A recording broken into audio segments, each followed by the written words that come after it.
versus Team Liquid, but it's important to point out they still haven't started with their full roster, so some room to grow. Very true. As we said, you know, Shrimp again is starting here.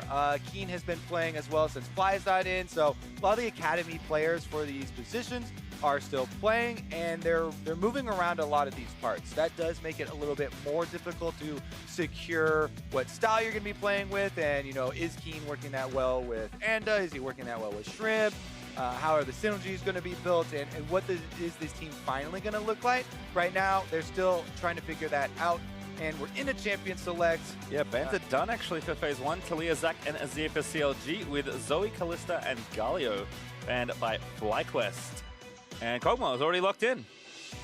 Yay! More Rage Blade Rush, Kog'Maw. Definitely a super reliable and super successful marksman at this point in the bottom lane. That's going to be for Stixxay, and Stixxay was really the focus of a lot of criticism early on in the struggles for CLG. You know, in addition to, you know, ReignOver and the team communication, you know, diving in a lot, but he stepped up really big yesterday on the Kalista game. They did have the blood boil for him as well, so putting some more faith into him. They may have it again, actually. Nunu was not banned of note here in this one, so we'll see if they pick it up. ReignOver is going to flash us the Yeti, as Tristana and Sejuani were the first picks for FlyQuest, so a turtle special and a nice solid tank jungler.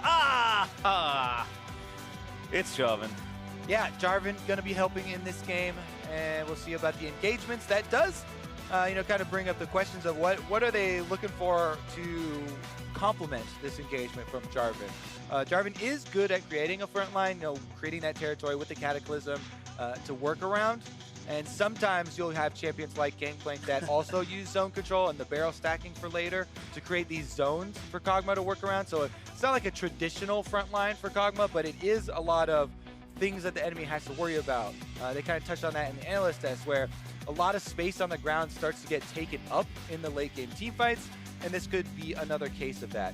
Gnar here is a good answer from FlyQuest, so you get to use that Cataclysm against them, knock everybody into the walls with Gnar. Good against the GP as well, which was Darshan's pick here for this game. So the hot favorite matchup, Gangplank versus Gnar. All the rage. It is all the rage currently, but Aurelion Sol taken away from Huhi. You just never know when he might pick it, and there's Cassio also banned, by CLG.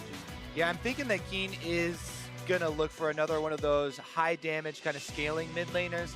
This has been his tendency recently. He's performed well on in it, and I think it's an intelligent move here for CLG to ban out the two that he has liked the most. You know, Azir is gone, Cassiopeia is gone, so we'll see what he goes to next as far as mid lane AP threat for FlyQuest to try and find out their composition.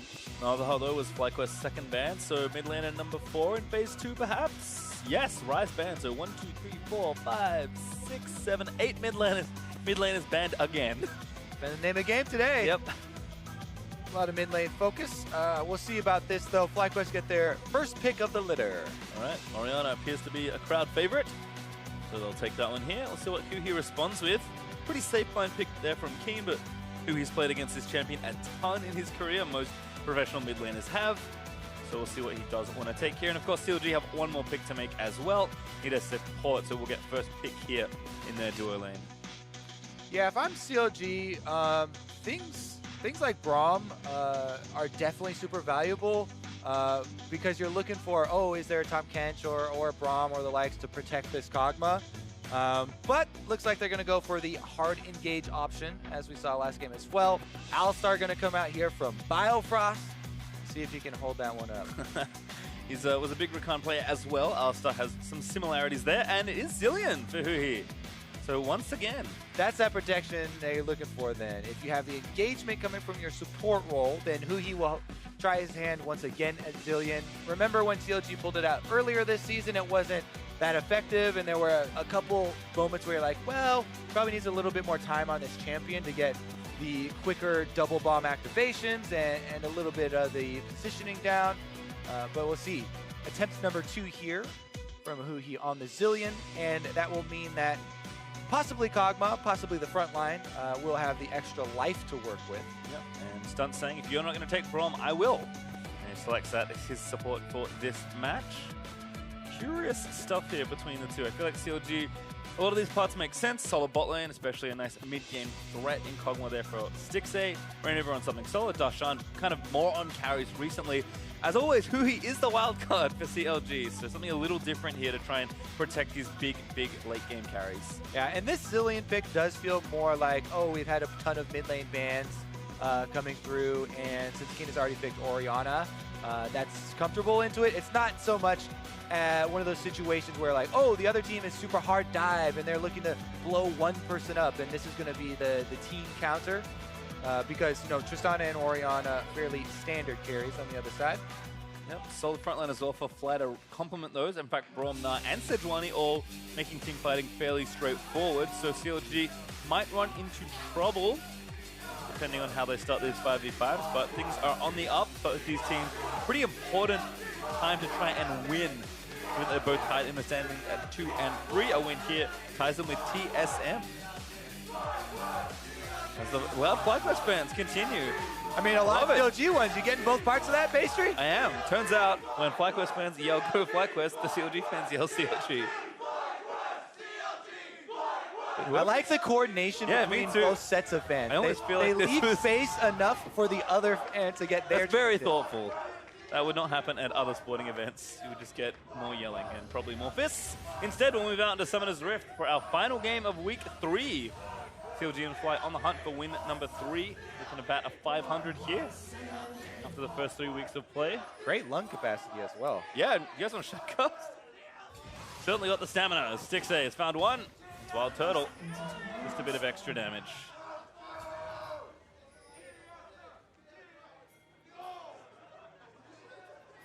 Rowdy, I'm enjoying it. The Shrimp is casing the joint, seeing what's going on around the left-hand side of mid. Darshan has pushed himself into a brush. And we can check in with the runes now. Some unsealed spellbooks. CLG certainly strike me as an unsealed spellbook kind of team. Kobe, they do have 2. Yeah, keep your eyes out for Biofrost to swap over to teleport if he doesn't use the ignite early in lane. It's definitely possible for those guys to go for kills. Oh, we found one. Just a bomb though. Stunt going to take some damage, but nothing too tricky. Does deny any potential vision he wanted to get down. He had his trinket up, so not going to be able to see that. And ReignOver, as we can see, is going to start on this red buff, but shouldn't be too surprising. Yeah, they are giving him a leash here from the bottom side, though, whereas FlyQuest duo just going to let Shrimp farm his own camp, and they're going to get the early shove. This is always an interesting debate. And in solo queue, it's pretty much always, hey, you better leash for your jungler on first buff, right? But so much in competitive, we see the importance on getting the early shove in lane. That teams will sacrifice some early jungler health, making them do their own camp by themselves, in exchange for this right here, WildTurtle and Stunt. Braum, Tristana, it does have high kill pressure because you can engage on them from deep in the lane. You have Braum, Stun, and the slows coming out from his Q as well. Try and stack up and get kills. Ooh, a level 2 gank here from ReignOver. Sign on to Keane, doesn't flash, still the knock-up land. Double bomb is good. Keane flashes out from under the second one. Exactly. So in that situation, he was very close to getting on the other side of the range for the stun, so Keane wanted to save his flash. But he should have been able to judge right there that the EQ from ReignOver is going to hit. And once EQ hits, you know automatically who he's going to go for the double bomb. So in that case, he would rather flash early, flash the EQ, so he doesn't take any of the damage in the trade. In the end, he flashes afterwards and does have to chug a part of his health potion there, but could be optimized a little bit. Too bad though. Shrimp now level 3, goes back towards his blue side of the jungle. ReignOver though, I like the pressure, especially given that Shrimp did not get help. But you were talking about this earlier. Hunter's Machete and Sejuani do let you do your single camps pretty easily. He's going to take this Scuttle Crab here and demonstrate exactly that. Scuttle Crabs are pretty much free health gold for Sejuani. And vision. Because, because of the way that your permafrost works, it's very easy to stack it up, even if you're just level 2 with a point in W and E. And you can see there, you get an instant execution on it, lowering its armors and magic resist because you both stun it, as well as get your bonus damage from your auto afterwards. And Shrimp easily is able to continue with the kind of standard route here, where he now transfers down to the Krugs and steals those. Meanwhile, though, an extra little steal from ReignOver as he went to go grab the Raptors, which, as we said before in the last game, Sejuani when she starts Machete, doesn't go for Raptors unless it's kind of the last option because you have no Talisman heal and they beat you. Smart awareness there from ReignOver. Take that camp away, but some farming for the most part between these junglers. Flame, though, I think Darshan pretty low in these early trades. Playing aggressive in the Gnar matchup. We saw fleet footwork from Licorice last game. This time, the much more aggressive area there from Flame, trying to get a bit more lane dominance. As Stixxay gonna get some shots blocked by Stunt. Turtle got a little low, but nice protection there from his support. Yeah, Kog'Maw is very effectively able to trade back and 2v1 even sometimes early on in lane, especially against matchups where the enemy support is a melee. Because of the extra range with your Bio Arcane Barrage when activated, not really a lot of counterplay there for the other team, unless they're trying to take an all-in or something. Opens up an opportunity here for Stunt to roam up, though, and get some wards on ReignOver. As we said, ReignOver taking the Raptor camp got him a camp ahead, but because Shrimp saw that his Raptor camp was gone, he also assumed, I believe, that it was a double counter jungle from ReignOver, so I don't think he even went to check his own Krugs, and Shrimp down 2 camps, actually, since ReignOver got his full side clear and one of Shrimp's, without Shrimp going to check every single one. ReignOver once again able to get that early camp lead with his pathing. Yeah, and a decent gold lead there for ReignOver of a few hundred, but most importantly, a full level lead. That's what he's currently holding there over Shrimp. Yeah, way more important in the early game. Levels mean so much. Not only do you get your extra point in one of your abilities, but the gold value of a level just in the stats you get from leveling up in your health and your attack damage and attack speed for most champions is around the 500 mark. Varies for everybody, but very, very valuable there. ReignOver also just taking a tour of the left side jungle here with FlyQuest. Lots of good vision, and again, going for the steal. Yeah, because he took it the first time, he has the exact timer on respawn, and ReignOver went to check both camps because he wasn't sure if Shrimp knew that he hadn't counter jungled the Krugs. Turns out he went and found it was still there as well, so now he knows that he is +2, or maybe even +3 here on Shrimp. This is starting to get troublesome here as Shrimp's camps are stripped away by ReignOver. But again, ReignOver always with that intelligent path in. Huhi finds a control ward and takes it down. And even though the numbers are kind of evened up when you get Scuttle Crabs, Scuttle Crabs still give you 4, that's why you can see the CS pretty close there. Scuttle Crabs don't give a lot of experience. They're definitely valuable for the gold and for the kind of free health that we talked about since they don't attack you back. But that also kind of adds to how ReignOver is able to get the level lead.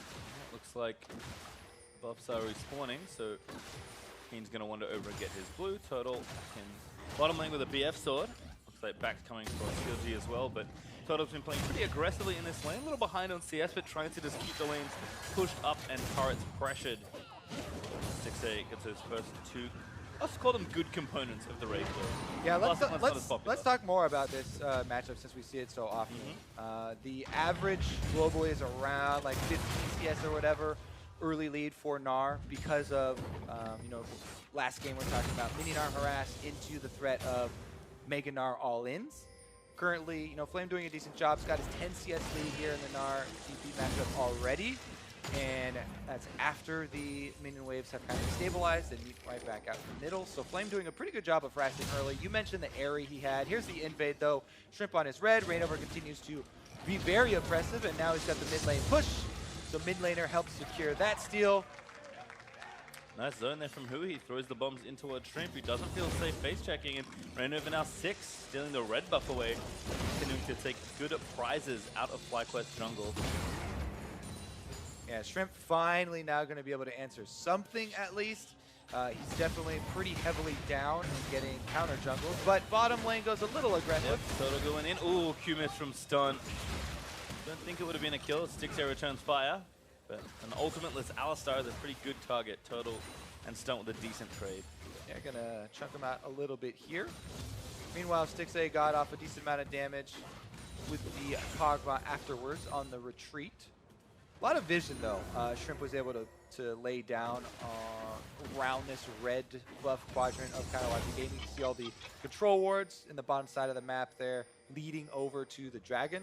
So even though Shrimp, has been playing catch up with the camps, he's still within range of fighting capabilities, right? He's not getting blasted out of the game. You don't really get those ginormous leads that early simply from stealing camps. If Sejuani is able to get up to the level 6, in time for the fight anyway, then it's just fine for her anyway. Able to land the crowd control that you want from her if there is a skirmish to break out. Biofrost now a little more threatening with everyone in bot lane, almost everyone, sorry, hitting level 6. Stunt should be there shortly as he does ding over. But again, just trying to get priority and get out of here. And the control wards are being walked over. Not only this one in the tri-bush that just got cleared out, but we saw it in the river. ReignOver just cleared out the one in the pixel brush. Now he's moving in to get number 2. That was leading to the jungle entrance. And a lot of that vision that we talked about is being cleared out already. Now he's going for the super deep invade. Yeah, looks like he might have the pressure here. Flame though, onto Darshan. Doesn't land the ultimate though, so Darshan oranging early, making sure he doesn't get hit. Flame though, still building up a nice CS lead, so running some cooldowns for harassment is fine. This is definitely a dive here from CLG. This is a post-level 6 Alistar. Keane's like, yep, I don't want anything to do with this. Huhi though gonna try and force it. Turns away with the bomb, so instead turret damage will come. Good communication from the bottom lane. They say, hey, Alistar is roaming. And that's how you save a life of your mid laner. Ooh, nice tag on the bomb there. He's going to be able to get the first explosion. Finally finds one. As we have a pause. Well, let's see what's going on there in short notice. But certainly, nice little feint towards mid there. I like the setup from CLG. The attempt certainly made sense, but Keane pretty obviously aware of that based on his teammates' communication. Yeah, they saw ReignOver invading in the jungle, getting his deep vision down, and then the roam from Alistar there, Biofrost attempt. Not going to find anything. You will notice previously we had Biofrost change that ignite that we talked about into his teleport. So we're getting the teleports from bottom lane, and those crazy plays are going to be a possibility, not only from roaming from Biofrost, but now from the summoner teleport as well. Is going to reduce that all in there for lane though, because no more ignite. So quick check in. Stunt is called for a pause. He apparently went back to base to refresh his wards and didn't get any. So just checking to make sure stingy that happened. Little shopkeeper. I know, he's not giving them away. They're free. Not giving out the give wards. them out. Well, we'll see exactly how that one happens. Kind of a interesting one. Haven't heard of it before, but again, just want to make sure that's checked. And we'll give you updates as soon as we know. Other than that, pretty slow start to this game. Impressed with ReignOver's pathing. Kind of seems to be more back to form as far as finding good windows to invade and get a lead. ReignOver is certainly the kind of player that would rather get control than necessarily get a kill, and just kind of grinds you out slowly rather than going all out aggressive. And you'd say that. Having seen the beginning of the season, it has definitely been some over-aggressive moves that have got CLG into trouble. So it is kind of refreshing, to see this. And him kind of return to that form that you're used to seeing back from the successful days. And it's kind of curious to think about Shrimp as a player. Again, he was for so long the Zilean guy, especially down in Challenger, now Academy. He was really known for just destroying people on these aggressive carry-style junglers. Obviously a player that has had quite a lot of LCS time. It's more than comfortable playing a meta tank like Sejuani, but certainly does feel like he's been kind of given the runaround here by ReignOver in the early stages. Maybe missing some of that stage experience for a little while. That's why his ability somewhat. It's always so fun to watch ReignOver's early games since we're observers and we can see both sides, and you kind of look at the mind games developing and his timing, returning to those paths and how he consistently gets those early game experience leads. But we have notified the pause, the players that they can talk now during the pause, since they're investigating the bug, and it is going to be a little bit longer. Quick correction as well, it was Shrimp that called, not Stunt, but same bug. So investigating that same issue. Once again, when we have updates, we'll let you know. Agreed on ReignOver. There was something I was going to say. It always happens to me. Does it have to do with coffee or Australia? I feel like that's 50% of your comment. That's not inaccurate. You like both of those things quite a lot. Same, honestly. That's true. You have been to visit. Never with me, though. That's interesting. You went a long time ago. It's fine. I'm not going to hold it again. It's too dangerous. I will need a bodyguard if we go back. You might want to hire someone else that's not me. I'm going to be honest with you. Probably not the best bodyguard. Can you take out the bugs? Oh, of course. Okay. That's standard. That's what I need.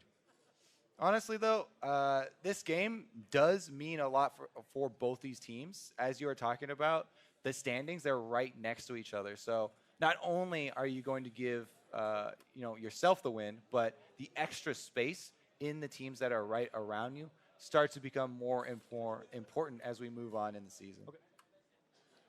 Well, again, just kind of looking back, as we take a moment here, kind of moving through these compositions, I'm still very curious about how CLG are planning to kind of get things going.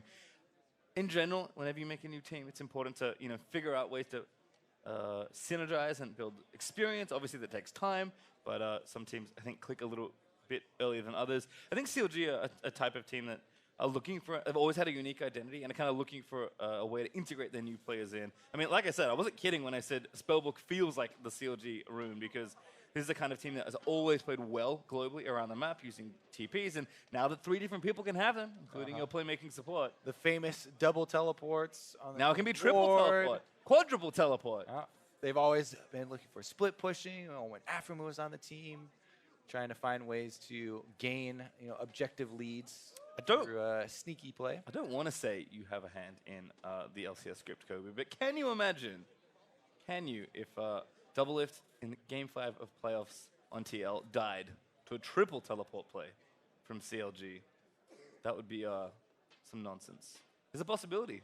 What now? I was talking back I was to, more just saying it'd be funny if fan Doublelift going. died to a triple teleport play, because that is now a thing. Well, same situation. Game 5, TL in playoff. We've definitely seen quadra teleports up to the top side. Those are fun to watch. Top laners so much happy to finally get revenge. The party is in my lane now. Wonderful. And just a quick note. Looks like Shrimp did Q a little too speedily off the fountain. Those wards did not refill, but we are checking to see if they can play through it. Don't know if he can ever get wards again. I very much doubt it, but we'll see how that one goes. Like we said, thank you for your patience. We are going to be working through this one ASAP. Rough life, man. He subs in. He's trying to help out the main team. Coming from Academy. He's trying to ward for the team, be a team player, and they won't even give him the wards. The whole game is against him. It is. It really. I mean, and you know what? As far as experience goes around the jungle, that has actually been true. Obviously, ReignOver has more of a hand in that and manipulating the game system. As a jungler, not only do your teammates blame you all the time, but the shopkeeper won't even give you what's yours. Well, you know what? He knows the right person to blame, so I think the shopkeep is doing a magnificent job. I really do. Well, Kobe, I'm going to settle in. What do you want to talk about today? Someone really wants you to. I still wanted to talk about Australia, man. Come on. All right, when was the last time you went to Australia? Kobe? Never. I've never been. What? I thought you'd been. No, it was a complete bluff. It was a complete bluff. You had me fooled. All right, well, I feel betrayed. This portion of the conversation is absolutely over.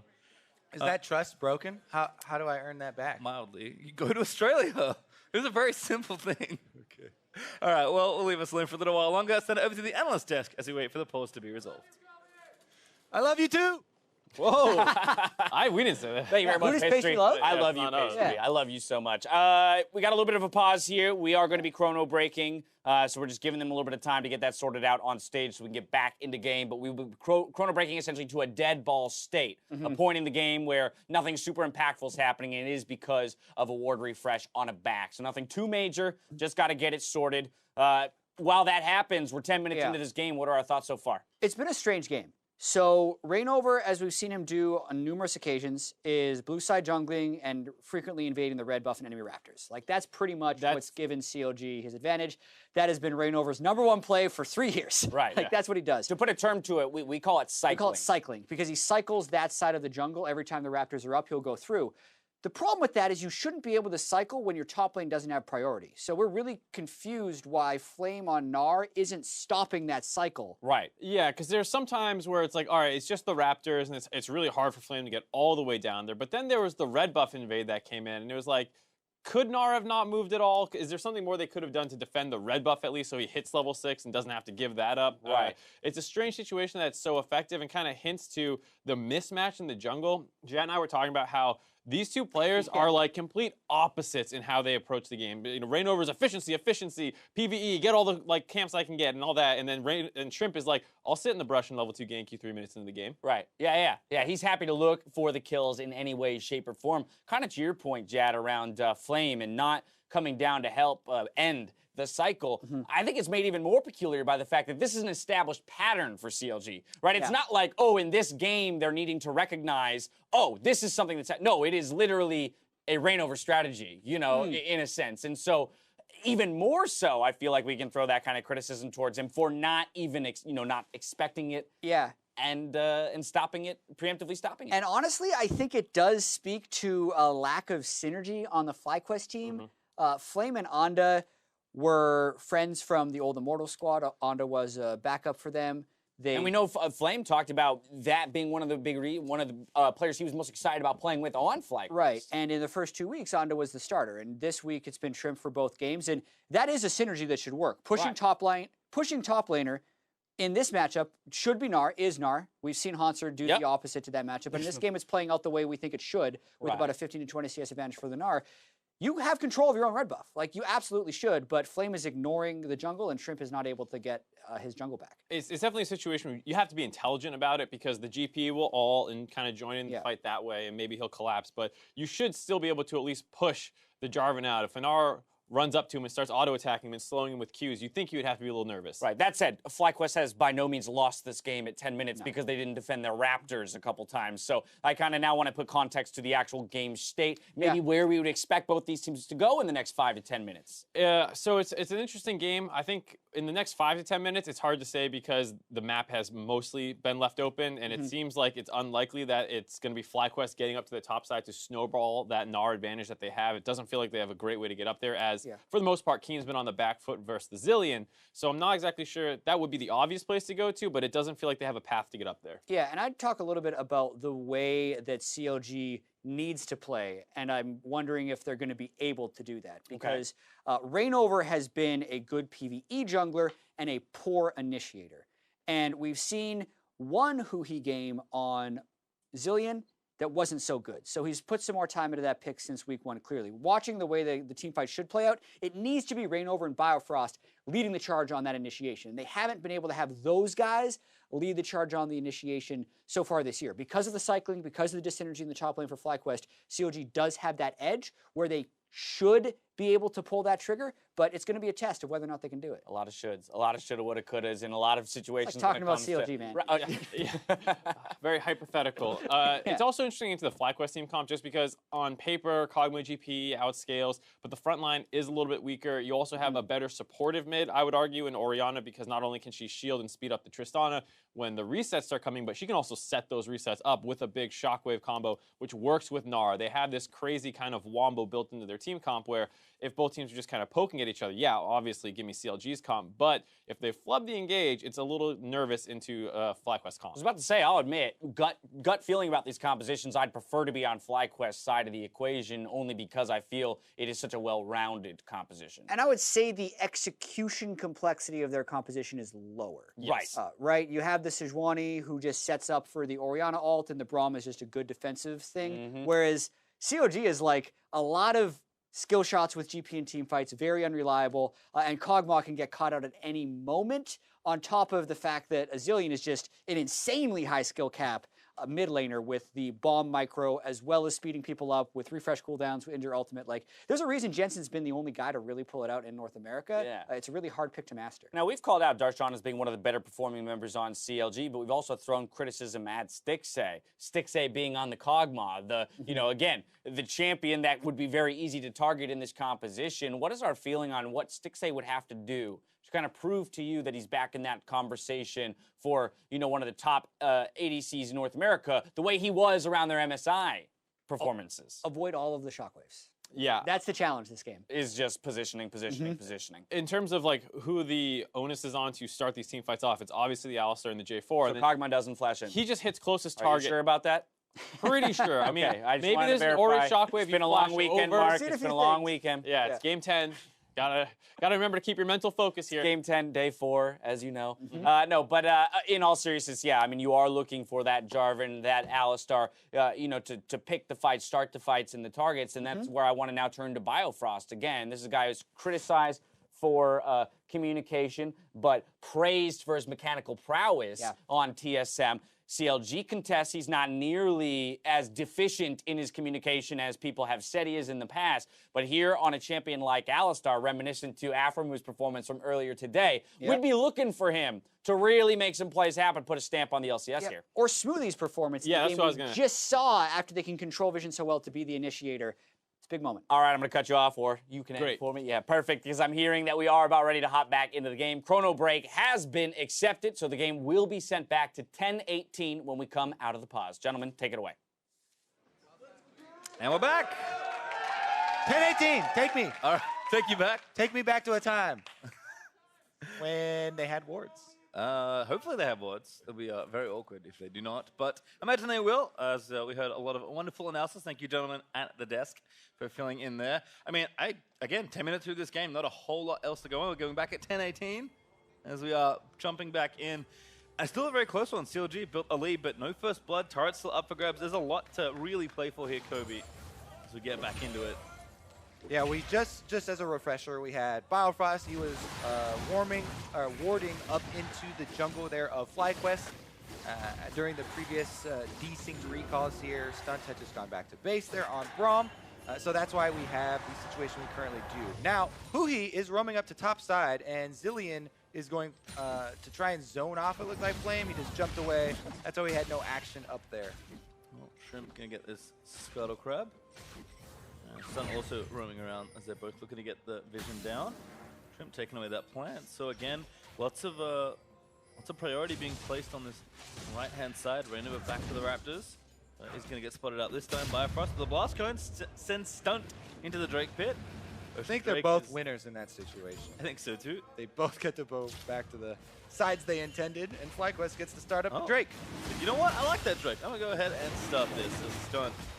The Shrimp and WildTurtle. 3,000 health, they're on the way. Alright, well, looks like ReignOver's not in the area, so it's going to take maybe Biofrost heroics or Living Artillery to snipe it down. Stixxay! Oh! He got the Ocean Drake. And Shrimp with a little bit early smite there on the Drake. You got to test him. Test failed, unfortunately, there. Biofrost though getting aggressed on. Ultimate already popped, but the damage is actually coming out. Ignite burn for the Stunt though, as Stixxay returns fire, and this Kog'Maw. Ocean Drake up, doing a lot of damage. Oh man, they just missed the landing there. Look at all the preparation they did for that Drake. 4 wards behind the Drake pit. All this vision now that Shrimp is going in, you know, to try and contest the red. That was all in setup for the Drake. Now he can get vengeance though. Haha! No one's got smite actually, so gonna have to use that permafrost, but Keane here to save him. Red buff goes over. Actually, maybe too far forward for ReignOver. Don't want to get over aggressive. ReignOver's like, hey man, I didn't steal the Drake. Why are you coming in here again? Go bot lane. Leave me go alone. bot lane. Doesn't matter, red buff. It's Keane. Commit the shockwave either for the kills. We'll just watch this steal again. Yeah. Stixxay's like, now. Yeah, Biofrost gets the ward in. Early smite there from Shrimp, as he said. And boom! Goes the Drake. Straightforward stuff for CLG as they actually claim the first objective in this game, thanks to some nice timing by Stixxay. Darshan continuing to get bullied up here. 30 CS down, but with a Trinity Force will look to recoup that gold disadvantage ASAP. Yeah, this is good play by Flame. He's been very offensive with his mini Gnar use, constantly trying to push Darshan off the minion wave, pressure him for CS, and create the extra advantage. Shrimp, though, gets comboed. Yeah, ReignOver actually looking to get this one going. Darshan follows up. Ooh, Cataclysm. Double bombs? No, it can't land. Shrimp forced to flash. Keane now with a shockwave. Maybe can go Stunt. Also came up. Here goes Biofrost with the TP. Shrimp down. First blood over to the Zilean. Huhi able to grab it. The shockwave finds a couple, but Stunt is so low. The red buff not enough to get him. There was the wall power from Flame. Doesn't lock down the stasis. Huhi. Resurrection though here. Good ult there onto the Jarvan by the Zilean.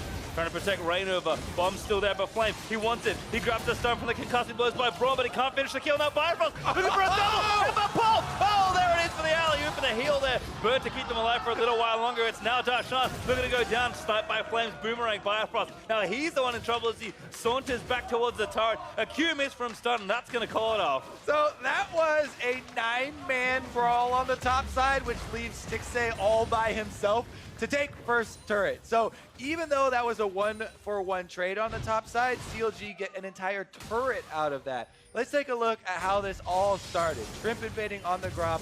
He does smite for the extra level that he gets, plus the extra healing, but ReignOver is on the chase, and even though he comes out of the zone, had some extra damage on him. Now it gets turned around a little bit, but this is why Zilean is so good in early skirmishes. Even though there's a good shockwave here and they collapse onto ReignOver with the stun, he's about to go down. There's the resurrection from Huhi. Zilean gets the ultimate off, and that buys so much extra time. And from this point on, it's just about time, because you can see on the mini-map, the Kog'Maw is now auto-attacking the turret. And Stixxay's going to be able to get that entire objective during this chase. Stopwatch there for Darshan. Again, delaying. Biofrost went in with the Alistar, delaying more, keeping those members deep in their jungle, popping his ultimate, and trying to stall for themselves. So even though it was very chaotic up there, CLG very happy with how that sort of pick happened, where they caught Shrimp in the jungle and were able to gain a little bit more momentum from it. Actually more than 2,000 gold ahead just off of that first turret gold and trading those kills. Good win there from CLG. Fly invest a lot, summon away to try and get something started. And actually a TP to the top side from Darshan for the turret kill, playing very aggressive with the teleport. Yeah, CLG taking that tempo lead and just running with it here. They had GP bottom, he was clearing the waves, immediately teleported up the top side. Now they're just rushing through the turrets. He has the added advantage of being able to wave clear cross map. So intelligent use here from CLG to really try and pressure off of that kind of small event. Yep, going again, continuing the siege here. It's 4v3 right now. In fact, they go for the dive. Biofrost starts it off, Stunt. He's going to go down to Darshan. Great aggressive play there from the Alistar.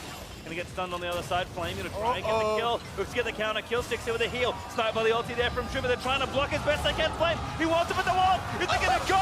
Finally gets it, just Shrimp. But now the dunk comes back in from ReignOver. Zilean up here with the resurrection. Gets the kill onto Sejuani as Darshan passed back to life. But Darshan does get Flame, and the stun lands on the other side. Keane forced to pop the other. Bomb lands in, but the living artillery is going to steal it. CLG, 3 for 1. That was sick right there. Huhi roped up on Zilean to flash in for the resurrection with the Zilean ult. Then when they had the shockwave, Stixxay actually flashes forward on Kog'Maw, past the shockwave, in towards the turret to be able to finish off these extra kills. So another scramble going in favor of CLG, and they claim another turret. They are absolutely destroying these objectives in the game. They stole the first Drake, but then they manufactured this line of turret destruction. Let's take a look at the dive. Biofrost instantly goes in. This is level 1 Alistar ultimate though, so the damage reduction not quite there, and Fly and Shrimp are able to whittle him down anyways. They go for the ultimate to try and snipe him. Then Darshan is going to take the rock from Flame to buy a little bit more time, but Shrimp eventually finishes off anyways. There's Huhi splash in to get the resurrection, but Keane also is trailing here on the Orianna, and he's going to get a big shockwave here. Boom! Stixxay flashes forward towards the turret, allowing him not only to dodge the damage, but also finish off the kills. Very stylish there from CLG, but also very successful all of a sudden. Almost 5,000 gold ahead with an Infernal Drake ready as they look to take their second Dragon objective. Decent warding here as they keep Fly out, and this should be Infernal over to them. Yeah, this game just snowballed so heavily. Now this is a 2-item double buff Kog'Maw very early on, and they've just secured an Infernal Drake on top of their giant tower lead that they have. Darshan even getting a bit more aggressive with his build. Youmu's actually is the second item after Trinity Force, so might be looking for that lethality. Again, CLG, I think, closing this game a little more quickly will help, at least in the earlier stages. Rift Herald also up for grabs, but not for too much longer. See if teams doing a look for that, or CLG just happy to keep up that turret pressure. Keane takes a big chunk of damage from that bomb. Huhi now able to pretty easily clear these waves. It looks like he'll go back as well. Leandru's probably done from the recall timing, and it is. So From nothing to a lot, actually. Pretty much 2 items done for every carry on the CLG side. And they have synergy as well. You can see that all of the CLG carries are going for flat penetration.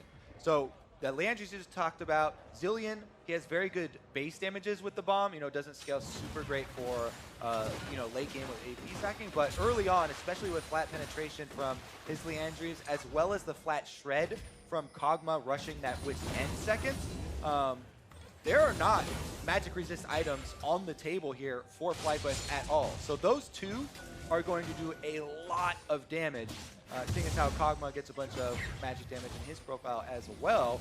And then that in combination with a Gangplank, Darshan over there with his Stream Force plus Ghost Blade, CLG have so much burst damage that they are well positioned to continue this snowball and continue to press the pace of the game. They have an Alistar ultimate with huge damage reduction, plus a Zilean ultimate for the huge power of mid-game revives. Well, let's see how this pressure around the mid turret goes, because that's kind of the last obvious objective for CLG to want to knock down. FlyQuest also trailing in turrets. We'll see if they can counter-attack, but right now, Turtle busy with the long lane top, and also Wave moving towards them. Biofrost has found Turtle. He's going to go for the combo. Follow up there from ReignOver. We're going to try and dunk him down. The stun is good. And oh no, Turtle is going to get away. Had the stopwatch, burns it. Yeah, good use of a stopwatch there. We've seen a lot of people using stopwatch in situations where there is no out, there's no help coming. But in this situation, you know, he's got stun coming, he has the support coming, so he doesn't waste any of the other abilities, and he is able to save his life here. So maybe they could try and fight CLG out of their own jungle. Out of turret, there goes over as the dunk lands in. Pulverize out for the double cataclysm as everybody flashes out, but CLG will follow. Biofrost got aggressive. Yeah, good interrupt there from Stunt using his ultimate, but that did leave mid lane a little bit open, starting to chip away at this turret. CLG then refocusing back to the secondary one and try and continue the siege. Again, they have all the controls here to push the pace of this game. Even though you look at the comp, you're like, oh, you know, they have GP on their side. He's already got his Stream Force, he's already got some flat penetration, and they have so many other tools that are fully operational.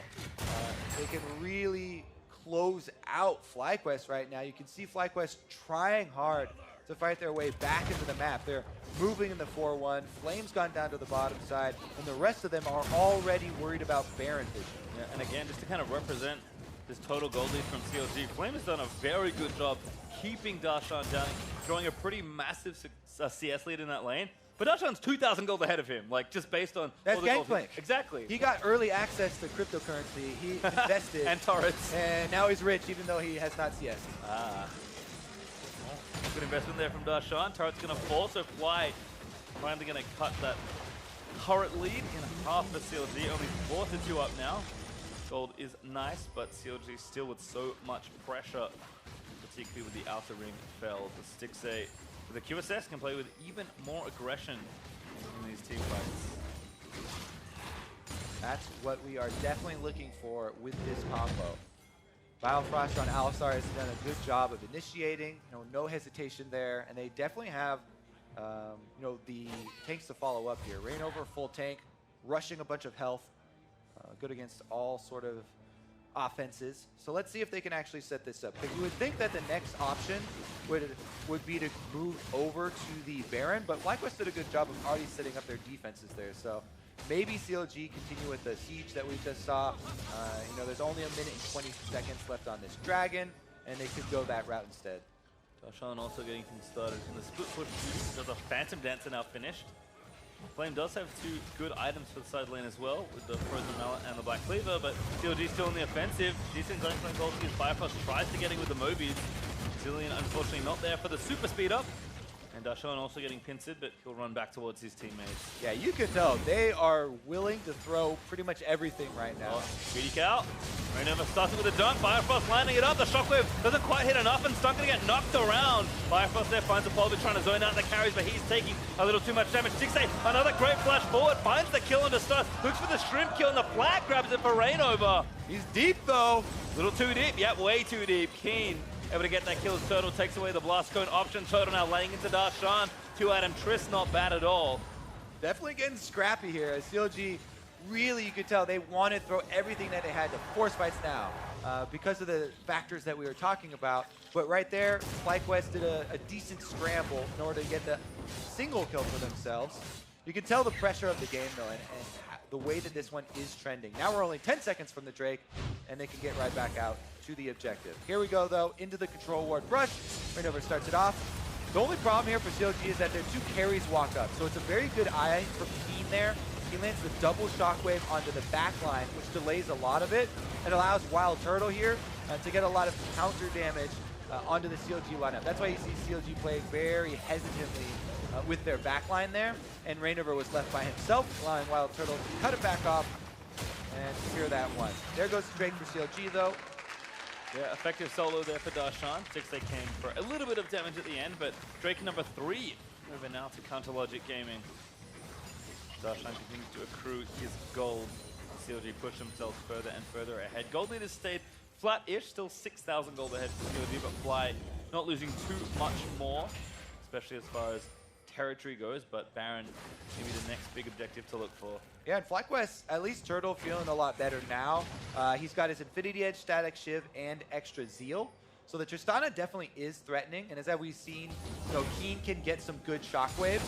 So FlyQuest are definitely not out of this. While CLG do want to push the pace, they have to be a little bit careful there, and FlyQuest are definitely looking for that big counter. As you said, there are a lot of things you have to keep your eye on when this team is concerned. Stunt with the Braum, a well-timed Unbreakable, can definitely give FlyQuest the opening to get right back in this.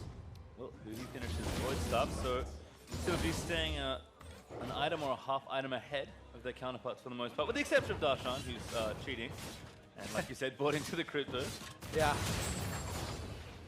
Also, the extra turrets you're talking about killed so early on and really inflate the global team gold bank.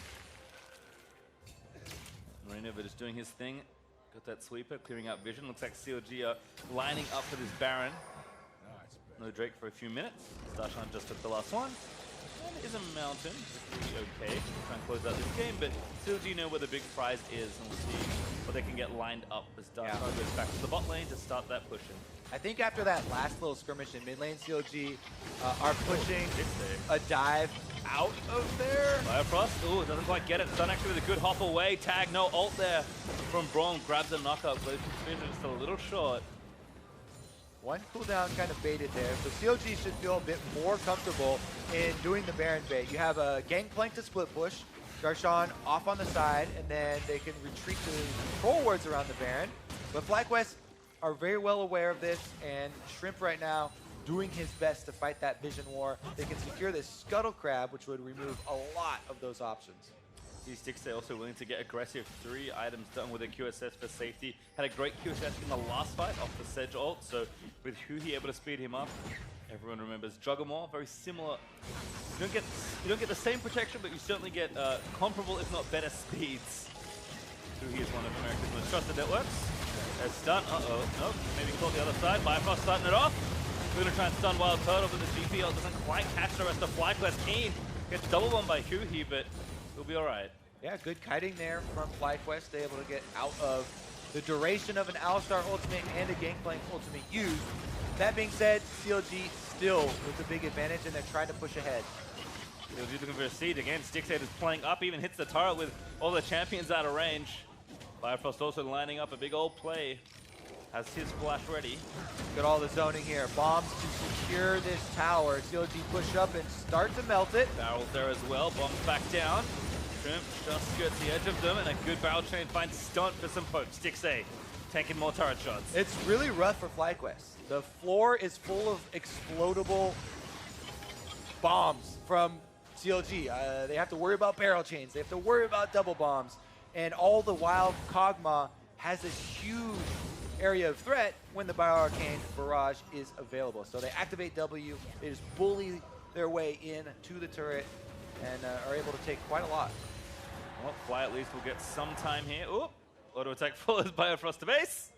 Catch that one. Taste. Ooh, a crit too. It's the power of the rapid fire cannon. Hits a very long distance when you charge it up. But again, FlyQuest at least gonna get some vision back around the Baron. Not too much they can put down, and ReignOver's already back on duty clearing that out. FlyQuest I think mostly irritated by this mid-outer turret that's still standing. It's constricting a lot of their movement throughout the middle of the map, giving CLG all this space to play with. Yeah, I think CLG should go with a similar game plan, group right back up, or at least 4-man group right back up, and they can have Darshan prep the side wave. He can come over again for the barrel chains once they have the side wave in place, but you want to get mid and the side going, and then try and make use again with all that zone control. Derek stun for Darshan, 4 items as he just continues to buy up. Fly again, looking around, trying to get some vision back, hoping a straggler gets picked up. Yeah, it looks like Biofrost is going to get the flank off. Biofrost already behind the Raptor pit. Stixxay already starting it off, unleashing, but Biofrost very patient. He wants to carry. They've got flashes up. Oh, this is a very good spot for Bio. Here he comes. Biofrost looks for Keane. Headbutts him back. No, not quite towards the team. Gets the stun down, but the damage might be enough. And Shockwave is nice, but still damage getting dealt. Flame off on the flank, doesn't get it to Stixxay. The killing spree flashes again. Looks for stun, doesn't get it. Almost grabs Turtle though. Still going for it, but gets resurrected by the Zilean. Can just afford to play so damn aggressive. Yep, and now they can retreat back to the Baron. They took out Keane. They forced Turtle back to the base. And it looks like, oh, maybe they Baron bait here with the control wards. Darshan going to keep him out of the pit. They got the DPS. They're just going to try and take the Baron down. Darshan and Huhi zoning away. ReignOver tanky enough as Darshan almost soloing out the jungler. Might just go in for the kill. Although Stunt's going to stop that. Turtle also low. Does not want to face Jekapale. Yeah, and they speed him right back out because they don't want that fight actually to take place. They finish the Baron here. CLG are going to be able to take it. And Baron goes over. CLG, a very well played position to pick up that Baron. Oh my goodness, Darshan. Comboing off minion waves as FlyQuest will take the consolation objective. It will be a Mountain Drake, but this was such a well thought out initiation by CLG. They had been doing so much work clearing out the vision, and then FlyQuest lost track of Biofrost, comes in, Righteous Glory, flashes, able to get the Q, then headbutt Keane back in despite Orianna having her flash, and then it's just CLG diving in onto Keane, and there was a little bit of hope there for FlyQuest because they were almost doubled up. Turtle, though, not able to get a super lucky line of crits or anything, and CLG did have the resurrection from Zilean. Chrono shift goes down onto Stixxay, so they're able to secure it. Today I learned you cannot be displaced during Jarvan ult. Yep. I did not know. ReignOver just jumping in there. CLG pile in for a few kills. You can see just how much confidence Stixxay has in this kind of team comp. Zilean pick working out a lot better this time. CLG still sieging up the turrets. Darshan is just collecting bank with every minion wave that approaches him. And Flame, he's going to try and take down these Baron up minions, but it's a tough task. Definitely true, because the Baron buff here really accelerating the split from CLG. Oh, Darshan getting slowed. Oh no, here's WildTurtle again. Darshan going to try go for Braum. No, doesn't get it. Turtle almost dies, but able to get out of the way. Not enough crits for Darshan. That's a huge breath of fresh air for FlyQuest. They take down the very fed Gangplank as you're going over, even without the successful early game. Definitely had a lot of power, but Turtle gets in there, has a red buff on Tristana, so they're just barely able to come out with that kill and buy themselves some time. That's some much needed respite here for FlyQuest to try and stabilize. Certainly is. Only one turret they're taking for CLG so far. It was the mid-tier 2. So a lot of time bought there as Darshan's still 20 seconds away and protecting their bottom tier 2 as a result. CLG would like to get inhibitor turrets if they can, but looks like it'll be no dice with maybe 1 or 2 pushes left as Baron buff is approaching a minute mark left. Huhi though gets his blue buff. Level 18 already. That's one of Zilean's benefits. Zooming around. Getting stronger and stronger, and you can see again, every revive on Stixxay is going to be full health pretty much every time, given how much AP he has on Zilean. And Darshan even aggressively TPing back down the bottom lane. He does not want to let this Baron pressure go, even though he doesn't have Baron anymore. Yep, rest of the team, though, they still want to push the pace. And CLG right back out to the... Oh, same plan for FlyQuest. Darshan maybe a little too keen to get the push going back. Oh my god, Turtle!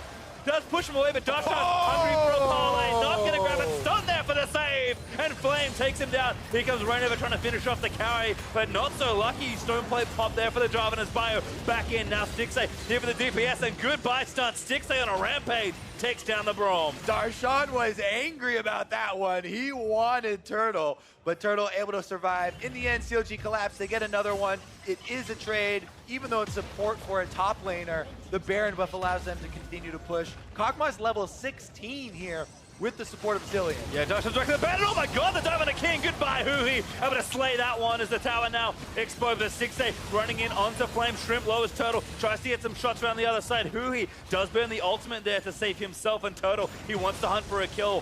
Finds a controller. Turret's going to go down. 40 seconds till Keane is back. Stunt in 5. Inhibitor will likely fall here in bot lane. Turtle's trying to be the gatekeeper here and keep them inside. Playing with a lot of fire, but that inhibitor is going to stay up for now. I'm actually going to keep chasing. Stixxay tag. QSS is off, very speedy with the Zilean speed up. Huhi, though, better play coverage. Good ult from Darshan. Slows the rest of them down, but Stixxay still getting chased.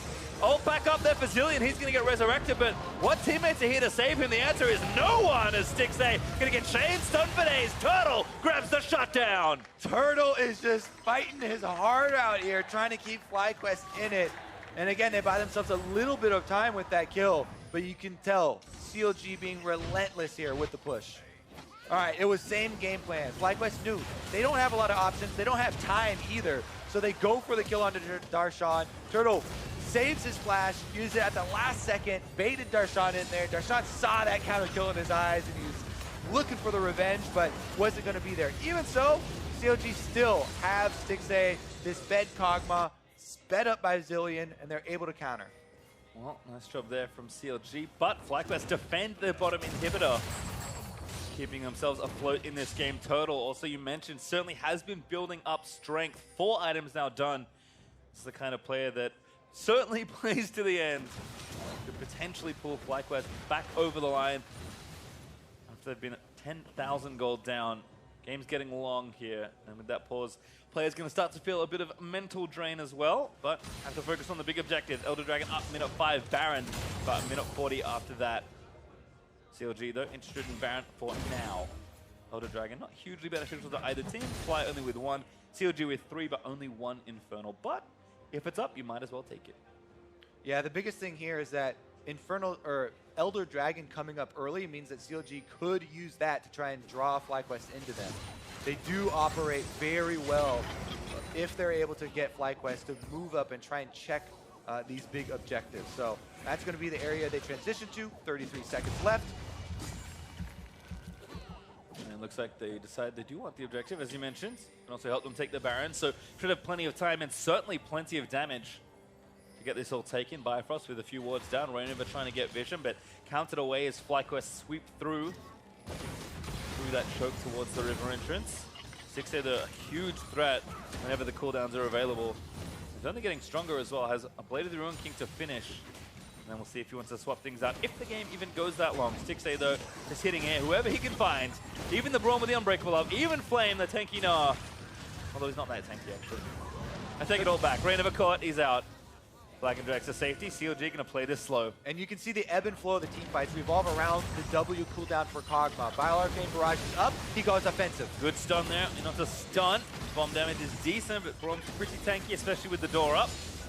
Bioarcane Barrage is down, then FlyQuest go offensive, and they chase him off. So they're just kind of rotating here and trying to switch it off. Ooh, that's a good choke for the shotgun, but again, Biofrost looking for Turtle. Finds a 3-man pulverize bomb! Don't quite connect after it, and it's a bit of a chaos here in the rest of it. Stixxay still hitting away as Darshan trying to keep Flame and Shrimp out of that dunk there from ReignOver. Finds it, could try and seal it, but Turtle, he's able to hop out of the way. Huhi zones him off with the bombs, and Stixxay gets another kill. Shrimp able to fall down there. Turtle still fighting his heart up on Flame. He's trapped between the rest of CLG. The GA will resurrect him, but it's already 2 dead on the side of FlyQuest. CLG, all members up as Stixxay gets another kill, and now Turtle wants to try and just do something and get a few kills, but no luck, and ultimate almost back for Zilean. Stixxay lived again. Another big flank from Biofrost to start it off, and another teamfight victory for CounterLogic Gaming.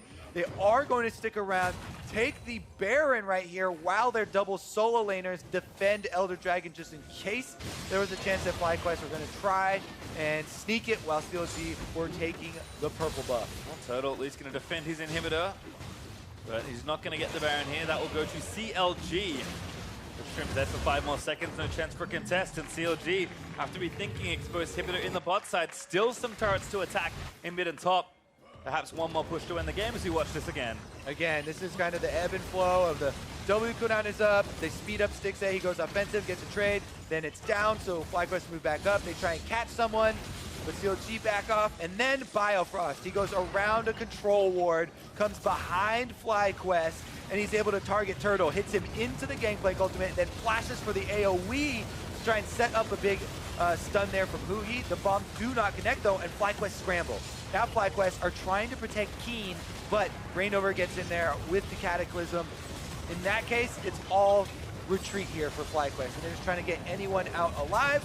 Unfortunately for them, Flame does go down, also losing the GA cooldown. Yep, that's become now done for Flame, but I don't think he had it before. And now Stixxay continuing to just carry through this game. 6-1 and 6, going to take down the Elder. ReignOver here to secure with the Smite. And Baron buff still done for 2 minutes and 20 seconds. CLG going to have a very powerful push. See if they stay out on the map, and looks like they will. They're going to try and use maximum buff time here. I would too. Yeah, the powers of Elder Dragon and Baron buff combined. Counter Logic Gaming going to try and use them to crack one of these inhibitor turrets. They might just run right past it, though, if you know, Stixxay and Huhi have been any indication. Well, this one should go down. I don't think Fly have any business trying to defend this. Walk by that just one. Plays up, and they're like, yep, all right, we agree. Just going to let things chill out for a little while longer. Top wave not there for them, but building up slowly. See if CLG go mid. Yes, they will. And this is where the tricky part comes for FlyQuest. All right. A little bit of side work here done again from Biofrost. He's trying to clear out some of the wards, open up any sort of extra routes they could possibly take. But honestly, CLG can go right up the middle. They've got so much power right now. They can even go for a dive with Stixxay at the front. Stixxay's just, yep, gonna hit the turret, free hit it, pretty easy. Fly not going in just yet. It's too hard to get through his Zilean empowered Kog'Maw. Inhibitor still standing in mid though. Waiting on that cooldown. Stixxay is back up. There's the speed on him. FlyQuest, very few options to try and fight their way out of this one. Yep. Inhibitor goes down. Stixxay in mini range. Gonna take down that. No threat there from Fly. And a big wave, like I said, building from about 30, 40 seconds ago. Biofrost's gonna go back, maybe recharge them wards. And CLG are gonna continue their attack. Why not at this stage? Oh, never mind. Everyone's gone back. I'm a liar. CLG just gonna decide, you know what? 2 inhibs is enough. You know what, Darshan? I'm gonna need you to stop doing this. The TP's back to the mini wave. He's gonna get this going. Never mind. CLG gonna try and close the trap here and seal this game. You can see the super minions out on the map now, trying to pile into the FlyQuest space. FlyQuest basically have 1 30-second window there for their fodder minions basically to hold before they are going to be pressured not only on top side by CLG, but also on their Nexus. Look at this wave. 3 cannons empowered by the Baron. Only 10 seconds left, but this tower's getting shredded. Stixxay onto Stunt in the front side. And CLG just going to crack this one down. FlyQuest need to pull the trigger very soon, or the game's just going to get run over by super minions. Yep, super minions are now inside, so are CLG. Stixxay's like, yep, come for me. Zilean's ready to protect me. I've got my QSS up. I mean, it's not a good situation for FlyQuest, but we have to try something. All right, Biofrost again. He's looking for a better option than the Sejuani or Braum to go on. He does have Flash, and he switched over to Ghost. Dodging all of these. Again, peppering Stunt.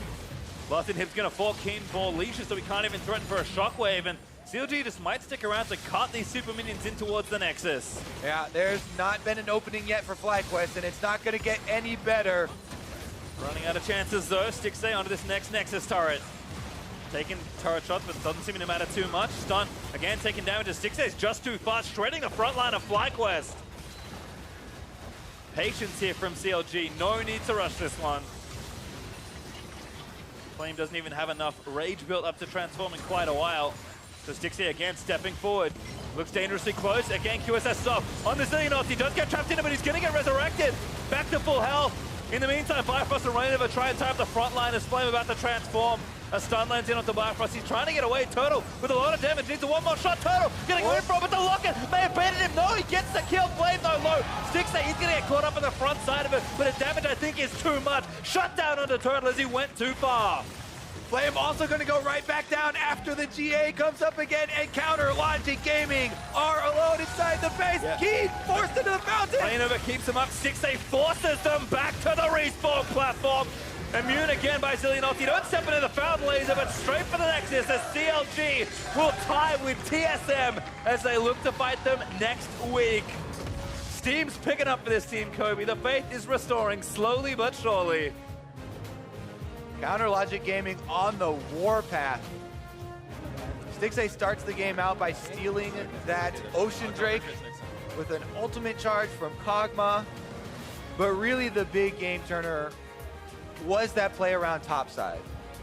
9 members were there. It was a 1-for-1 trade, so that wasn't the focus. Stixxay was down bottom. They got the first turret, bonus gold, and from that little domino going down, CLG flipped the switch. They then got top turret, they hard push, they used GP, wave clear, and they turned 1 turret into a 3-turret advantage for themselves. I think the bot lane from CLG showing up pretty big here in this game. Stixxay looking great with all that support on the Kog'Maw. Chrono looking really nice for CLG. Yeah, he had Nunu yesterday with the Blood Boil on him, looking good with Callista. Then today, the Zilean backing him up, Resurrections, extra speed on the Kog'Maw. And it seems like they have found something to build around here with the team. So definitely a successful week for them. And then for Biofrost, was known for playmaking champions when he was on TSM, known for his Rakan last year in Summer Finals. Alistar's pretty similar. Got to keep that track looked a lot of them better. too. Biofrost did a good job. He was getting creative. Bioflanks. Yeah, the bioflanks there with the control wards made it difficult for FlyQuest to keep track of where he was. And he kept on, going back around through the jungle and finding a very good initiation. And we talk about styles for CLG. What are they good at? Getting vision, setting up the map. We know what are their bot lane good at? Carrying in the late game if you're Stixxay, and making plays if you're Biofrost.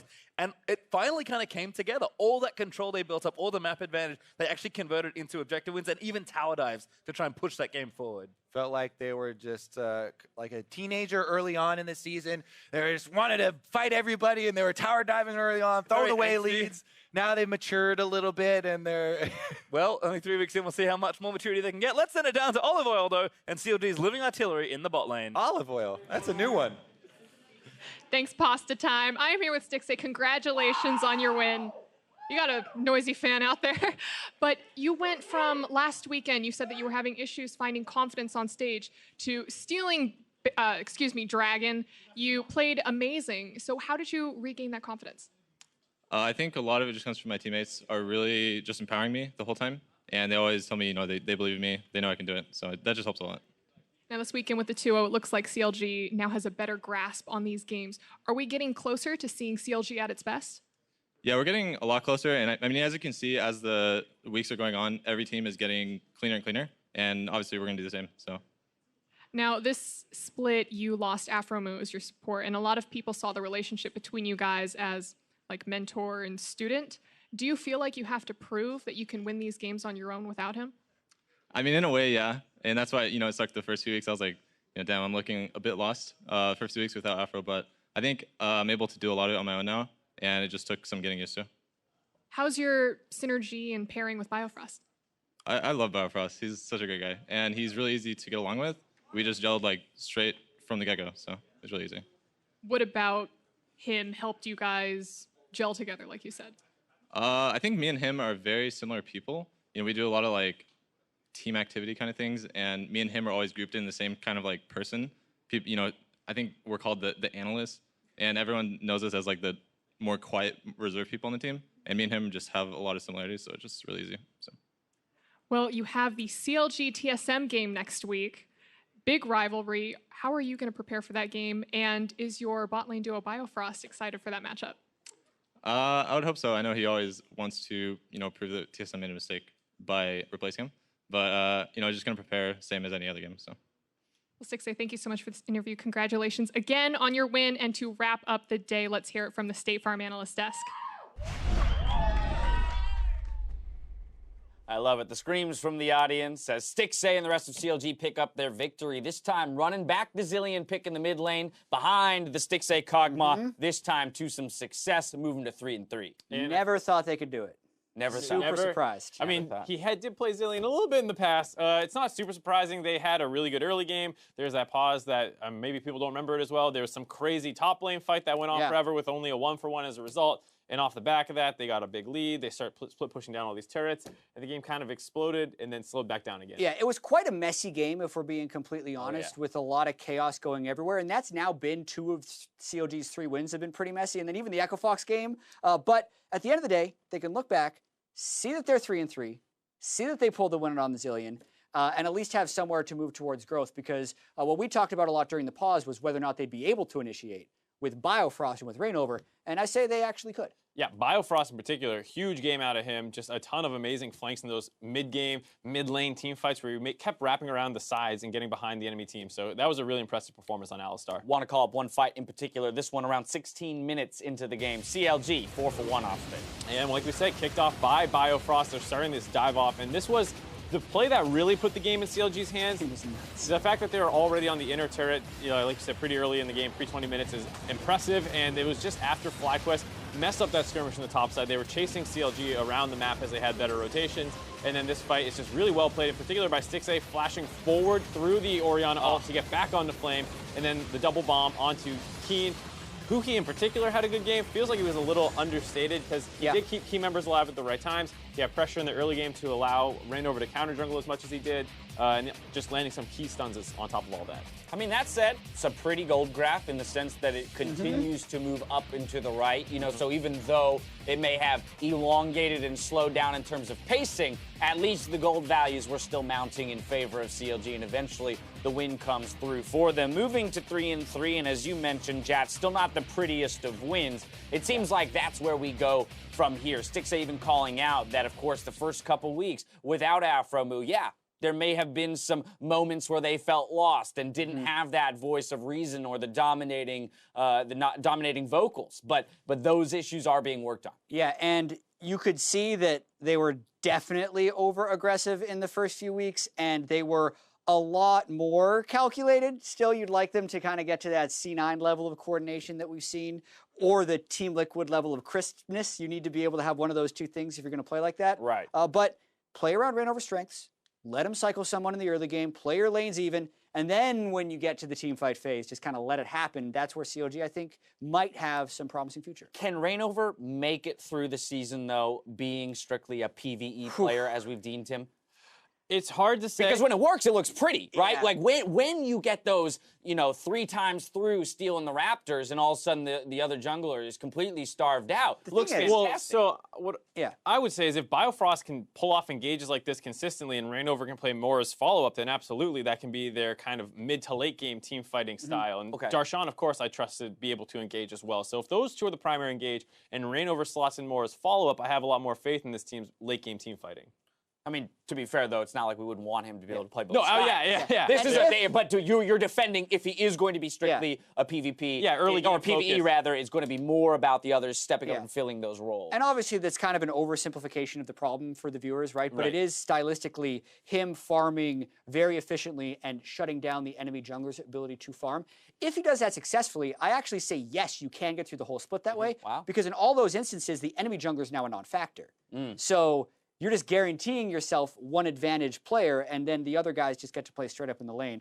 Not always that simple. Lanes play a lot into it, knowing when you can and can't do it, play a lot into it, but it does work very well when it works. Just a less flashy style, if you will. Now, the highlight moments were aplenty this weekend, but the following players impressed enough to be named one of the OP5. For Week 3, they are Haunser, Xmithie, Pobelter, Doublelift, and Smoothie. First up, TSM's Haunser. And this was just insane Gangplank play.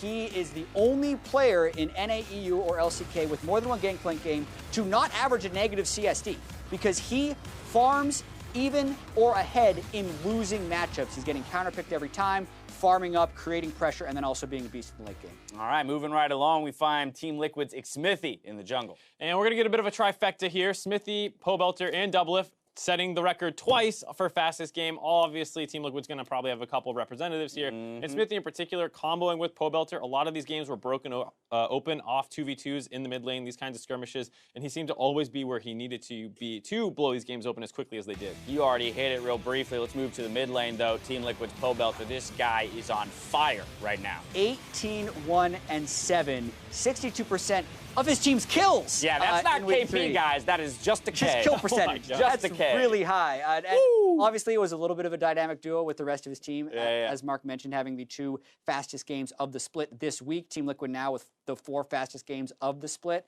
And there you go. Double lift. They're stepping up. They stepped up across the board, right? 22 KDA. It was 16 coming into today. He's got a monster KDA. Yeah. All right, that brings us to our 5th and final member of the OP5, would be Cloud9's Smoothie.